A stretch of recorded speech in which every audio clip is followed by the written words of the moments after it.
Weekly और monthly राशिफल के साथ साथ ज्योतिष, वास्तु, मंत्र आदि से जुड़ी वीडियोस रेगुलरली पाने के लिए चैनल को अभी सब्सक्राइब कीजिए और बेल नोटिफिकेशन पे भी क्लिक कीजिए ताकि नए वीडियो की नोटिफिकेशन आपको समय पर मिल जाए। ओम गणेशाय नमः। ओम नमः शिवाय। मैं निखिल ज्योतिषाचार्य आप सभी का मेरे चैनल पर पुनः स्वागत करता हूं। आशा करता हूं कि आप सभी स्वस्थ होंगे। महादेव की कृपा आप सभी पर सदैव बनी रहे।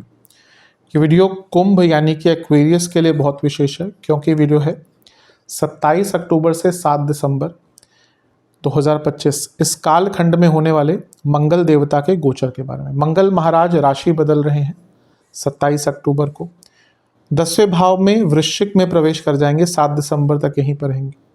मंगल बहुत विशेष ग्रह है। मंगल की अगर हम बात करें तो वो बल, शारीरिक क्षमता, कॉन्फिडेंस, पराक्रम, भाई बहन, real estate, logical reasoning, marketing, competition, competitiveness, competition में सफलता, कार्यों को पूर्ण करने की एबिलिटीज, भुजाबल, बाहुबल, बहुत चीज़ों के कारक हैं।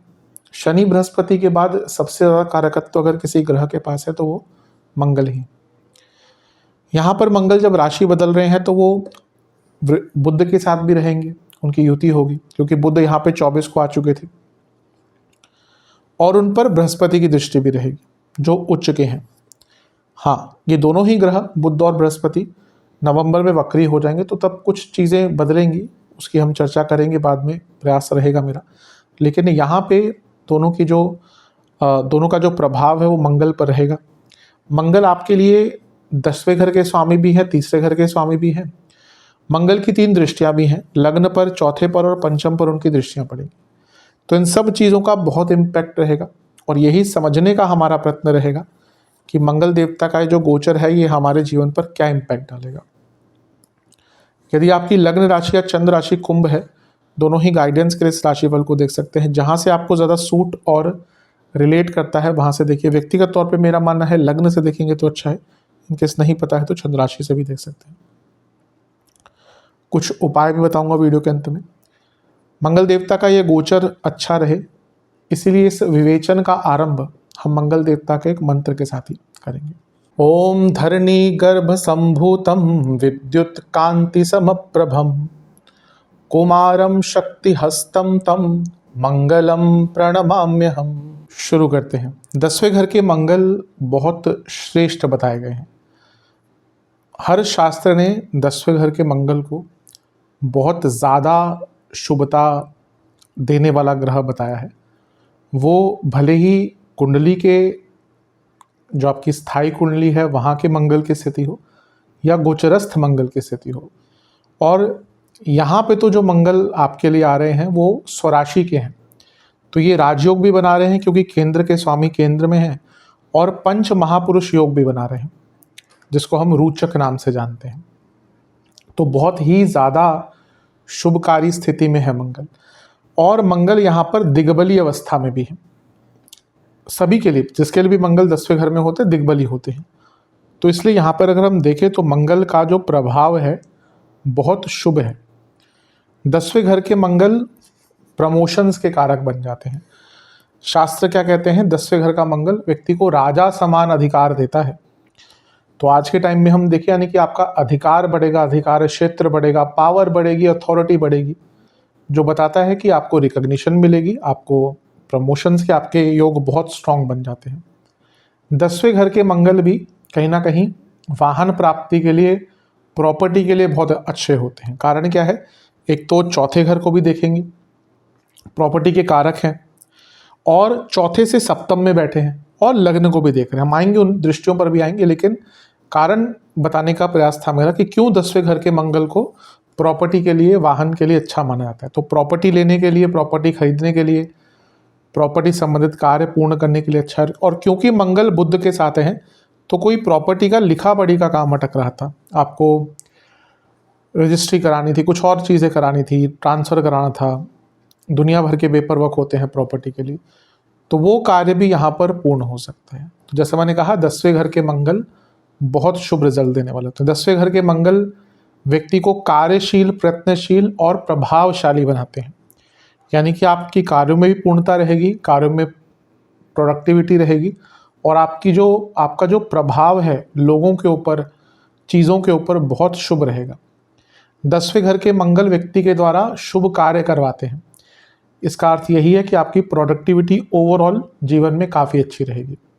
10वें घर के मंगल व्यक्ति को बहुत कंसिस्टेंसी भी देते हैं और 10वें घर के मंगल व्यक्ति को बहुत अथॉरिटी देते हैं, नॉट ओनली इन कार्यक्षेत्र, केवल कार्यक्षेत्र की नहीं, पूरे जीवन में आप बहुत अथॉरिटेटिव और बहुत कॉन्फिडेंट फील करेंगे। कारण क्या है? क्योंकि ये 10वां भाव कर्म भाव है। जैसे मैं हर बार कहता हूँ कि 10वां भाव कर्म भाव है और ये केवल करियर से संबंधित नहीं है, ये पूरे जीवन से संबंधित कर्म हमारे, और इसको पूर्ण योग कारक भाव भी कहा जाता है। मैं कई बार समझाता हूँ कि लग्न भाव और 10वां भाव नाड़ी ज्योतिष में इसको पूर्ण योग कारक ग्रह, पूर्ण योग कारक भाव कहे गए हैं। तो यहाँ पे अगर कोई ग्रह अच्छी स्थिति में आता है तो आपके पूरे जीवन की पूर्णता के लिए अच्छा होता है, यानी कि आपके कई अटके हुए जो कार्य थे ना वो यहाँ पर पूर्ण होना शुरू हो जाएंगे। तो ये बहुत अच्छा है। मंगल एक प्रकार से लॉजिक के कारक हैं, तो जब 10वें घर में आते हैं तो मंगल व्यक्ति अपने कामों को बहुत लॉजिकली पूर्ण कर पाता है। आपके कई अटके हुए कार्य यहाँ पे मंगल के बल और मंगल के लॉजिक के कारण पूर्ण होंगे। कार्य क्षेत्र में जैसे मैंने प्रमोशन की बात तो करी ही, क्योंकि यहाँ पे बुध भी है जो आपके पंचम के स्वामी हैं, तो ये कार्य क्षेत्र में क्रिएटिविटी भी दिखाता है। और क्योंकि बुध अष्टमेश है जो लग्न से अष्टम है लेकिन 10वें से लाभ है, और बुध 10वें से अष्टम के स्वामी हैं और 10वें घर के स्वामी के साथ 10वें घर में बैठे हुए हैं। जॉब चेंज का तो बहुत शुभ योग है। अगर आप जॉब चेंज करना चाहते थे तो ये बहुत अच्छा योग बन रहा है, और क्योंकि आपके लाभेश और धनेश बृहस्पति उच्च की अवस्था में आके देख रहे हैं और वो अर्थ त्रिकोण में है, तो अगर जॉब चेंज यहाँ पे होती है तो बहुत अच्छे स्तर पर होगी, यानी कि आपका जो पैसा है वो बहुत बढ़ेगा। हाँ, जब भी ऐसी स्थिति बनती है तो मैं एक डिस्क्लेमर भी देता हूँ कि अगर आपकी बहुत बुरी कोई प्रत्यंतर दशा आदि चल रही है तो यहाँ पे कुछ लोगों की सडन जॉब लॉस हो सकती है, वो सबके लिए नहीं होगा। लेकिन क्योंकि ये सामान्य राशिफल है, अगर आप ये देखिए कि आपकी कंपनी में हालात खराब चल रहे हैं तो आपको बहुत केयरफुल रहने की यहाँ पर आवश्यकता है, क्योंकि अदरवाइज सबके लिए तो ऐसा नहीं होगा, लेकिन जहाँ पे बहुत हालात खराब हैं वहाँ पे ऐसी दिक्कत अवश्य आ सकती है, तो थोड़ा केयरफुल रहिएगा। मंगल पर बृहस्पति की दृष्टि है और मंगल आपके 10वें घर के स्वामी हैं, तो कार्य क्षेत्र में भाग्य का साथ भी प्राप्त होगा, कर्मों की पूर्णता में भाग्य का साथ भी प्राप्त होगा। और जैसा मैंने अभी कहा, बृहस्पति आपके धनेश और लाभेश दोनों ही हैं और छठे घर में बैठे और मंगल पर प्रभाव है, तो कोई आपका लीगल केस जहाँ पे पैसा फंसा हुआ था वो पैसा भी आपका यहाँ पर आपको प्राप्त हो सकता है। मंगल और बृहस्पति की जो संबंध है वो अच्छा है, तो जब ये दोनों आपस में संबंध बनाते हैं, त्रिकोण का संबंध यहाँ पर बन रहा है, तो ये एक प्रकार से कर्मों में श्रेष्ठता लाता है। मैंने कहा ना, फिर से कहूँगा कि आपके द्वारा आपकी जो कर्मों में सफलता का रेशियो है ना, ये 1-1.5 महीने में बहुत अच्छा रहेगा। अर्थ क्या होता है कि जो हम प्रयत्न करते हैं वो कार्य पूर्ण हो जाए। जैसे क्रिकेट में स्ट्राइक रेट की बात करते हैं, तो वो यहाँ पे आपका जो स्ट्राइक रेट है अगले 1-1.5 महीने तक बहुत अच्छा रहेगा, यानी कि आपके कार्यों में बहुत पूर्णता, बहुत सफलता आपको देखने को मिलेगी। बिजनेस पे भी इसका अच्छा प्रभाव रहेगा क्योंकि सप्तम से केंद्र में है और एक प्रकार से आपके लग्न भाव को भी देख रहे हैं जो सप्तम से सप्तम है, तो बिजनेस में बदलाव लाने का आपको बहुत ज़्यादा मौका मिलेगा। स्टूडेंट्स के लिए भी बहुत अच्छा है क्योंकि पंचम पे दृष्टि भी है, लेकिन पंचम से छठे में है, यानी कि कंपटीशन में बहुत सफलता प्राप्त होगी। तो ओवरऑल जैसे मैंने कहा, मंगल की स्थिति बहुत अच्छी प्रतीत हो रही है आपके लिए। अब हम दृष्टियों की तरफ चलते हैं। मंगल की एक दृष्टि लग्न भाव पर है। कॉन्फिडेंस, अपने ऊपर विश्वास, बल, पराक्रम सब कुछ रहेगा।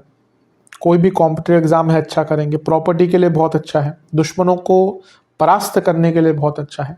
अपने आप को स्किलफुल बनाने के लिए, अपने आप को बेटर करने के लिए बहुत अच्छा योग है। तो इस योग का, इस दृष्टि का प्रभाव समझिए और इसका लाभ उठाइए। मंगल का लग्न पर प्रभाव थोड़ा नेगेटिव अगर इम्पैक्ट हम बात करें तो इंजरीज का योग बनाता है, क्योंकि ये अष्टमेश के साथ बैठे हैं ना, तो कुछ लोगों को सडन, और छठे घर से बैठे बृहस्पति के प्रभाव में भी है, तो कुछ लोगों को सडन इंजरीज यहाँ पे हो सकती है, उसका ध्यान दीजिएगा। स्पेशली सर की चोट, पाँव की चोट और कोई छोटा मोटा सा व्हीकुलर एक्सीडेंट, इस चीज़ से आपको बच के रहना पड़ेगा। सर्जरीज आदि अगर कोई पेंडिंग है तो हो सकता है इस टाइम पे करानी पड़े, और कुछ रोग के इश्यूज आएंगे जो मैं अंत में बताऊंगा। थोड़े गुस्से पर नियंत्रण रख लेंगे तो आपके लिए बहुत अच्छा रहेगा, क्योंकि यहाँ पे एक ही चीज़ दिख रही है कि गुस्सा बहुत रहेगा और आप बहुत ज़्यादा डिमांडिंग और अथॉरिटेटिव हो जाएंगे। अब देखिए, अगर आप उस स्तर पे हैं अपने कार्य क्षेत्र में जहाँ पे आप अथॉरिटेटिव हो सकते हैं, ठीक है। अगर आप अपनी पर्सनल लाइफ में उस स्पेस में है जहाँ पे आप अथॉरिटेटिव हो सकते हैं, ठीक है। लेकिन अगर आप नहीं है अथॉरिटेटिव और बनने की कोशिश करेंगे तो लोग उसको आराम से लेते नहीं। और अदरवाइज़ क्या होता है कि अगर आप ज़्यादा डोमिनेटिंग बनते हैं तो फिर लड़ाई झगड़े होते हैं, स्पेशली घर में। तो अपने अथॉरिटेटिवनेस पर थोड़ा कंट्रोल करेंगे तो अच्छा है। मैरिड लाइफ पर भी ध्यान दीजिएगा, क्योंकि सप्तम से सप्तम पर मंगल की दृष्टि है, ये गुस्सा दिखाएगी और इन लॉज बहुत परेशान करेंगे 1-1.5 महीने में, तो उनसे भी थोड़ा सा केयरफुल रहेगा। मंगल की एक दृष्टि रहेगी चौथे घर पर, प्रॉपर्टी के लिए अच्छा है। बुध भी देख रहे हैं, जैसे मैंने कहा लिखा पढ़ी के काम कराने के लिए बहुत अच्छा है। चौथे घर पर मंगल का प्रभाव एक प्रकार से वाहन खरीदने के लिए भी बहुत अच्छा होता है, लेकिन घर में कलह कलेश हो सकता है, घर में किसी को इंजरी हो सकती है। और क्योंकि बुध का प्रभाव भी है तो घर में थोड़े संबंध भी बिगड़ सकते हैं, क्योंकि वो अष्टमेश है। और मंगल का एक प्रभाव पंचम पर, ये रिलेशनशिप के लिए बहुत अच्छा नहीं होगा, लड़ाई झगड़े होंगे। आपके बच्चों की सेहत के लिए और आपके अपने बच्चों से संबंध दोनों के लिए अच्छा नहीं होता पंचम पर मंगल की दृष्टि। लेकिन क्रिएटिविटी के लिए बहुत अच्छा है, स्टूडेंट्स के लिए बहुत अच्छा है। और क्योंकि मंगल कर्म भाव के स्वामी हैं और पंचम को देख रहे हैं, तो ये आपका थॉट प्रोसेस और आपकी कार्य करने की क्षमता दोनों में एक समन्वय दिखाता है। यानी कि वो टाइम है जब आप अधिकतम जो चीज़ें सोचेंगे उनको पूर्ण कर पाएंगे। साधनाओं के लिए भी ठीक ठाक टाइम है और कुछ नई स्किल सीखने के लिए भी अच्छा है। बस जैसे मैंने कहा, बच्चों की सेहत पर ध्यान दीजिएगा और लव लाइफ में प्रॉब्लम्स आ सकती हैं। तो अधिकतम जगहों पर तो ये मंगल का गोचर अच्छा ही रिजल्ट दे रहा है। जो भी नेगेटिव चीज़ें हैं ध्यान दें। सेहत वाइज जिनको बीपी की प्रॉब्लम है, कोलेस्ट्रॉल बढ़ा हुआ है, बहुत ध्यान दें। इंजरीज की बात तो मैंने करी है। स्किन डिसऑर्डर्स रह सकते हैं, पाइल्स की प्रॉब्लम जिनको है उनकी दिक्कत बढ़ेगी। लार्ज इंटेस्टाइन की प्रॉब्लम है, पैनक्रियास की प्रॉब्लम है, दिक्कत बढ़ेगी। लेकिन जिनको कार्डियक इशू कोई है, डायग्नोज्ड है, सिम्टम्स हैं, फैमिली हिस्ट्री है और उसके साथ बीपी वगैरह बढ़ा हुआ है, बहुत केयरफुल रहें, क्योंकि ये टाइम कार्डियक इश्यूज वालों के लिए थोड़ा सा परेशानी वाला हो सकता है। तो इन सब चीज़ों पर ध्यान दें। जैसा मैंने कहा, अधिकतम चीज़ें अच्छी ही हैं, जो नेगेटिव है उनसे बच के रहें। उपाय की बात कर लेते हैं। एक ही बार उपाय करना है। अगर मैं नहीं बताऊं कि बार बार करना है तो उसको माना कीजिए एक ही बार करना है। किसी भी मंगलवार को कर सकते हैं, किसी भी दिन कर सकते हैं, ऐसा कोई श्रेष्ठ नहीं है। कोई ऐसा ज़रूरी नहीं है कि मंगलवार को ही करें, हाँ प्रेफरेबल है, ज़रूरी नहीं है।